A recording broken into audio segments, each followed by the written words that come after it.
রাজনীতির মাঠে একটা প্রবাদ আছে, বেশি কথা বলা বা সত্য বলাটা সবসময় সাহসের প্রমাণ নয়।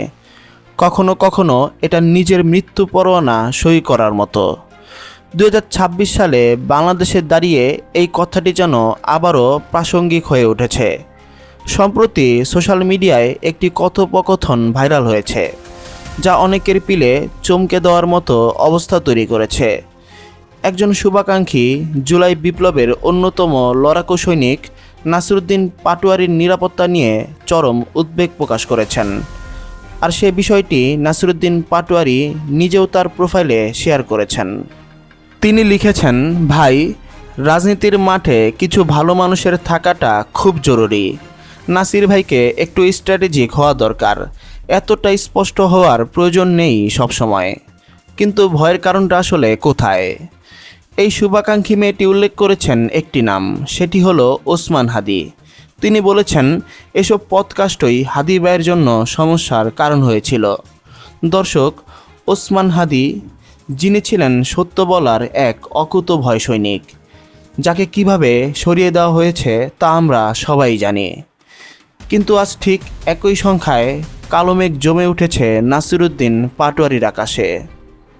প্রশ্ন উঠছে, তবে কি ওসমান হাদির পর এবার টার্গেট হতে যাচ্ছেন নাসিরউদ্দিন পাটোয়ারী? কেন তাকে নিয়ে এত চিন্তা? রাজনৈতিক বিশ্লেষকরা বলছেন, 5ই আগস্ট পরবর্তী সময়ে বাংলাদেশের যে কয়জন তরুণ নেতৃত্ব মেরুদণ্ড সোজা করে রেখে কথা বলেছেন, তাদের মধ্যে নাসিরউদ্দিন পাটোয়ারী অন্যতম। কিন্তু 2026 সালের এই নির্বাচনের পর পরিস্থিতি সম্পূর্ণ ভিন্ন। বিএনপি সরকার গঠন করেছে বটে, কিন্তু এই নির্বাচন নিয়ে রয়েছে বিস্তর অভিযোগ। বিরোধী দলের অনেকেই একে ইলেকশন ইঞ্জিনিয়ারিং বা সূক্ষ্ম কারচুপির নির্বাচন বলে অভিহিত করেছেন। কিন্তু আশ্চর্যের বিষয় হলো, নির্বাচনের এই ইলেকশন ইঞ্জিনিয়ারিং নিয়ে যখন খোদ জামায়াত ইসলামী বা এনসিপির মতো দলগুলো অনেকটাই নীরব বা কৌশলী ভূমিকা পালন করছে, তখন একমাত্র নাসিরউদ্দিন পাটোয়ারী যেন হয়ে উঠেছেন এক নিঃসঙ্গ ভাগ।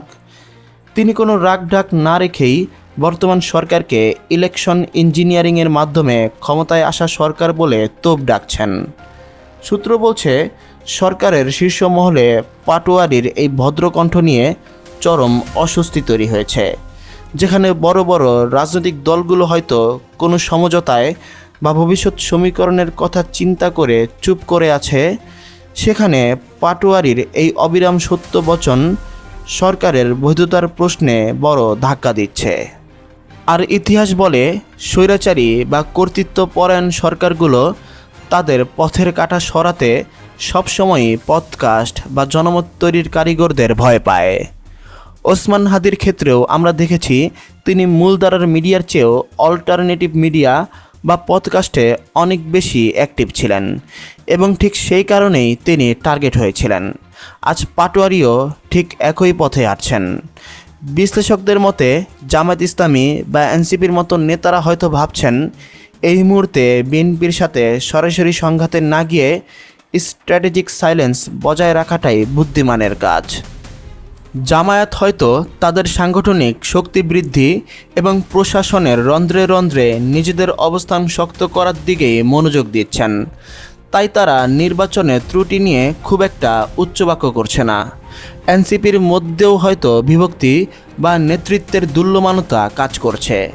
কিন্তু নাসিরউদ্দিন পাটোয়ারী তিনি যেন কোনো সমীকরণের তোয়াক্কাই করছে না। আর ঠিক এই জায়গাটিতেই তার শুভাকাঙ্ক্ষীরা অনেক বড় বিপদ দেখছেন। তারা মনে করছেন, পাটোয়ারীর এই একলা চলনীতি তাকে খুব সহজেই বাঘের মুখে ঠেলে দিচ্ছে।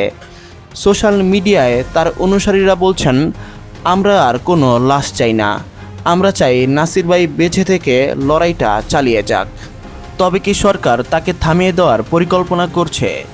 পডকাস্ট বা টকশোতে তার উপস্থিতি কমিয়ে আনার যে পরামর্শ দেওয়া হচ্ছে, তা কি কোনো ইনসাইড ইনফরমেশন, নাকি এটা শুধুই সাধারণ মানুষের ভয়?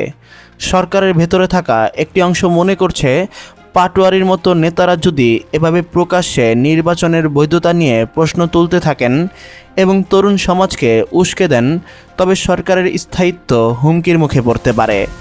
আর ঠিক এই থ্রেট পারসেপশন বা হুমকির ধারণা থেকেই কোনো অ্যাকশন প্ল্যান তৈরি হচ্ছে কিনা সেটাও এখন দেখার বিষয়। জামায়াতে ইসলামীর এই নীরবতা আসলে তাদের লং টার্ম গেম বা দীর্ঘমেয়াদী পরিকল্পনার অংশ। তারা খুব টেকনিক্যালি এগোচ্ছে। বিএনপির এই ইঞ্জিনিয়ারিং নির্বাচন নিয়ে তারা হয়তো এখনোই রাজপথে নামতে চায় না। এর কারণ দুটি হতে পারে। এক, তারা হয়তো মনে করছে এই সংঘাত বা অস্থিতিশীলতা তৈরি হলে তৃতীয় কোনো পক্ষ সুযোগ নিতে পারে। আর দ্বিতীয়টি হলো তারা ভেতরে ভেতরে নিজেদের সাংগঠনিক শক্তি বা গ্রাসরুট লেভেলে কাজ গুছিয়ে নিচ্ছে।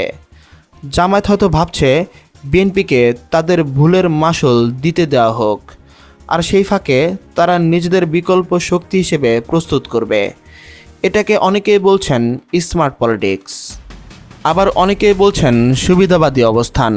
কিন্তু দিন শেষে সত্য একটাই, ভোটের অধিকার হরণের প্রশ্নে তাদের এই কৌশলগত নীরবতা সাধারণ মানুষকে হতাশ করছে। অন্যদিকে এনসিপি বা নাগরিক কমিটি, যারা জুলাই বিপ্লবের স্পিরিট নিয়ে গঠিত হয়েছিল, তাদের নীরবতা আরও বেশি প্রশ্নবিদ্ধ। দলের ভেতরে নেতৃত্বের কোনো দল বা সিদ্ধান্তহীনতা হয়তো তাদের হাত পা বেঁধে রেখেছে, অথবা তারা হয়তো ভাবছে ক্ষমতার কাছাকাছি থাকাটা এখন জরুরি। কিন্তু এইসব সমীকরণের বাইরে দাঁড়িয়ে আছেন একা নাসিরউদ্দিন পাটোয়ারী। তিনি কোনো রাগঢাক না রেখেই বলছেন, এই সরকার জনগণের ম্যান্ডেট নিয়ে আসেনি, এরা ইঞ্জিনিয়ারিং করে ক্ষমতায় এসেছে।